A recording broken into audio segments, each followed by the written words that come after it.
At an opera house in Budapest, Hitman Joe pretends to be a normal theatergoer while keeping an eye on his target and the bodyguards that protect him. Once everyone is on their seats and the show begins, Joe makes his way upstairs.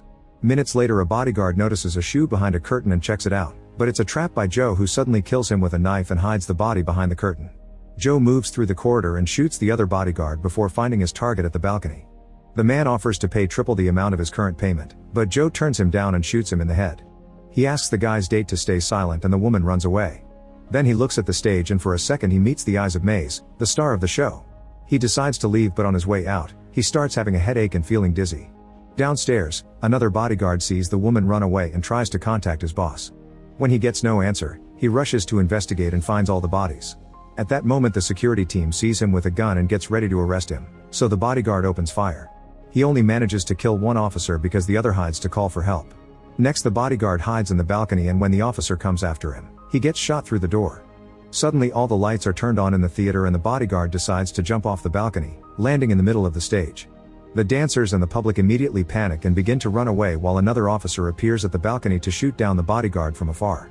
Maize is running away with the others, only for the panicking crowd to accidentally push her to the ground, making her drop her phone and stomping on her hand and feet in the process. At that moment, Joe sees her and picks her up together with her phone to take her outside. As soon as he puts her down, he starts having a headache again, so he waits for Maize to get distracted and disappears. When he gets home, Joe realizes he still has Maize's phone. He takes some medicine and tons of alcohol before going to bed. The next day, Joe goes to see the doctor, who runs a bunch of tests and theorizes Joe may be suffering the effects of years of head trauma.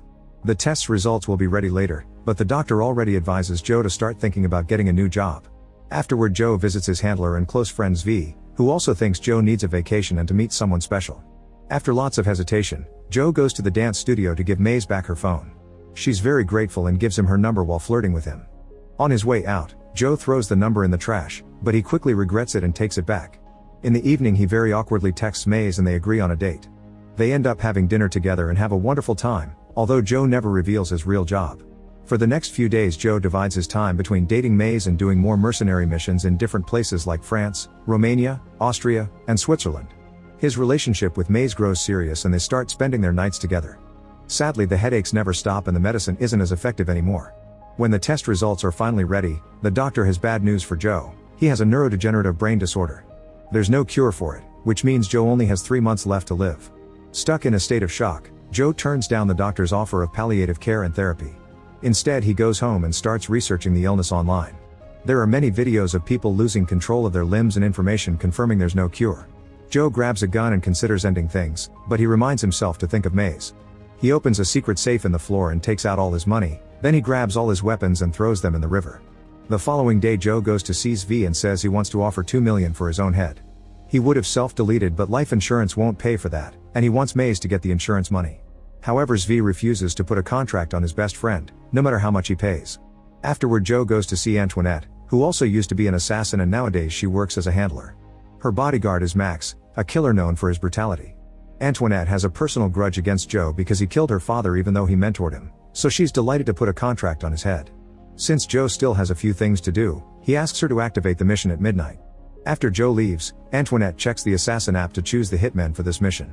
First, she contacts Lovedal, who is in Switzerland finishing a different contract.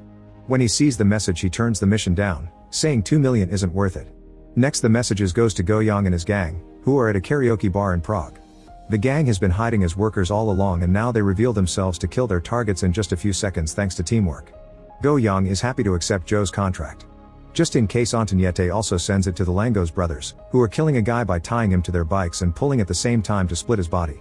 That night, Joe meets with Maize, unaware Max is following them. Joe breaks up with her and Maize gives him one last kiss before leaving in tears. Then Joe goes home and starts drinking while recording a message for Maize with the whole truth. He intends for it to arrive after his death, however he presses the wrong button and sends it now before it's done. While Maize hears the message, Joe gets a call from his doctor, who drops big news: Joe's test results got mixed with another patient's. He isn't going to die, in fact he's perfectly healthy and he could live a long life. There are only 5 minutes left before midnight, so Joe gets a trap ready. Soon Goyang and his gang arrive and use cigarette smoke to reveal the laser sensor at the entrance. They easily dodge it and go further inside while Joe speaks from his hiding spot, saying he's canceling the contract. However, Goyang insults him and reminds him contracts should be honored. A gang member follows the voice into the bathroom, where Joe is waiting to fight. The guy is very good at martial arts, but Joe easily overpowers him and throws him through a glass wall. Next, a woman with an axe slashes his back, only for Joe to push her down on the broken glass and drag her throat on the shards to kill her. The previous guy gets angry and attacks again, but when he tries a special kick, Joe breaks his leg, then he throws him through the wall. Next, another gang member attacks Joe with a sword, triggering another fight. After exchanging a few hits, Joe grabs the man's arm to break it and disarm him. Then he kills him by throwing him against a column. The last gang member comes after Joe with 2 big blades, and after lots of missed hits, she manages to stab Joe on his shoulder. He's capable to continue fighting like this and punches the woman extra hard, causing her to lose a bunch of teeth. The only one left is Go-Young, who throws a knife at Joe's leg only for Joe to kill him with the blade from his shoulder. After lighting Go-Young's cigarettes as goodbye, Joe leaves the apartment and activates a trap, blowing up his home and killing the toothless woman. Her body is ejected through the window and lands on the gang's car, making it explode as well. On the street, Joe uses Go-Young's phone to call Antoinette, saying he's canceling the contract but she can keep the money. Antoinette gets furious because she still wants revenge for her father and announces she'll be doubling the reward. Hearing some bikes approaching, he enters an old building and is surrounded by the Langos brothers, who do tricks with their bikes to attack. Joe manages to dodge a few, but most of their attacks keep bringing him down. Luckily, he finds a pipe nearby, and the next time a brother comes after him, he hits him with it to throw him off the bike before stepping on his head to kill him. The other brother yells in anger and speeds up, only for Joe to kick the bike's front wheel and send him flying. Now Joe can steal the bike to escape. Meanwhile, Antoinette sends the mission to the best hitman in Europe. Lovedal is still in Switzerland having fun with women, but when he notices that the reward is now 4 million, he finally accepts. In Scotland, the Mackenzie brothers also accept the mission and celebrate by breaking beer bottles on each other's heads. In a dirty club in England, the party girls pretend to be dancers to kill all the clients with weapons cleverly hidden in their small clothes. A client tries to fight back, but the girls are good fighters and easily bring him down. In Spain, a group of criminals is getting some happy powder ready to sell, but they're interrupted by Botash, who uses dance steps and knives in his boots to kill all the men in the room with impressive skill. Meanwhile, Joe goes to see Zvi, who uses glues to take care of his wounds. Since Zvi is just a handler, he doesn't have any guns, he can only offer Joe some leftover explosives from another job. Zvi's wife volunteers to help too and gives Joe a very thorough massage that includes cracking his neck. This instantly causes Joe's headache, dizziness, and double vision to stop. Soon Lovedal arrives at Budapest by train and Antoinette sends him all the information she has on Joe, including Maize's location. She also sends her cousin Money to pick Lovedal up.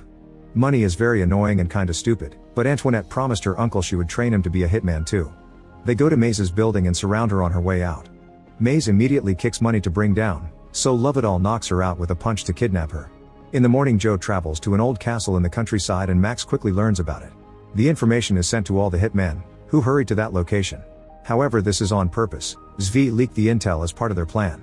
At the castle, Joe gets all his weapons ready. The Mackenzie brothers are the first ones to arrive. They enter the castle and Joe throws a grenade at them before coming out to fight. At first, Joe does well against just one brother, but when the siblings team up, they manage to grab him and kick him into a set of armor. Joe takes the armor's gauntlet and uses it to fight again, throwing more powerful punches now thanks to the metal. However, their teamwork continues to bring Joe down. Suddenly the brothers start having a dumb argument and Joe uses the chance to activate one of his traps.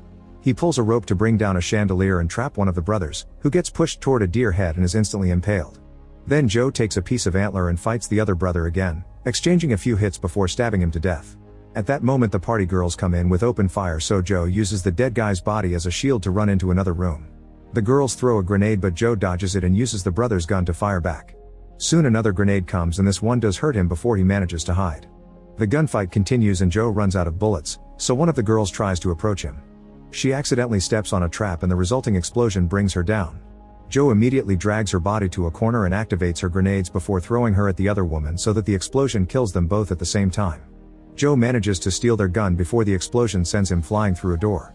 Botash is waiting for him and quickly disarms him before putting on his earbuds so the music can guide his moves. A hand-to-hand fight ensues and Botash is such a great warrior that he easily can keep up with Joe.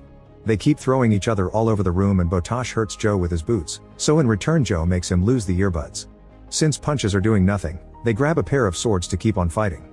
After a few minutes Joe manages to disarm Botash, who finds a gun and opens fire.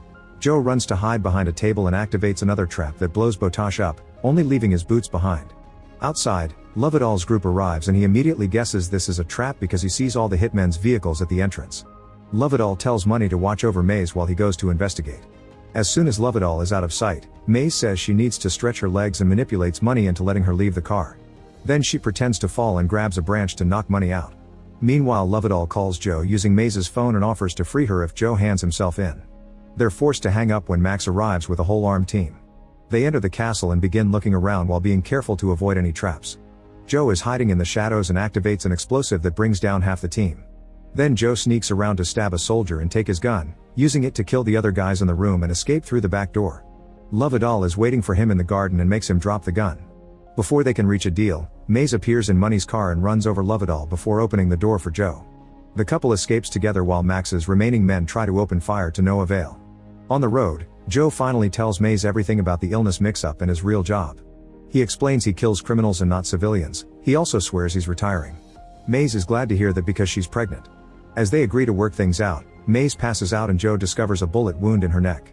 He decides to ditch the car and carries Maize to the nearest building, which happens to be a church.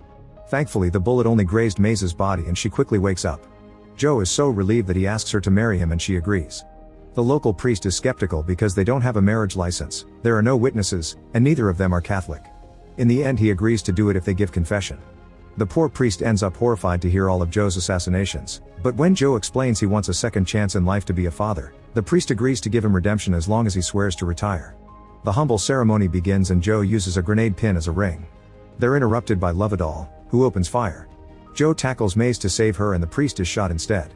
Suddenly a grenade is thrown inside the church and the explosion causes enough smoke for Joe and Maize to escape with the priest. The explosive came from Max, who starts arguing with Lovedall over whose contract this is.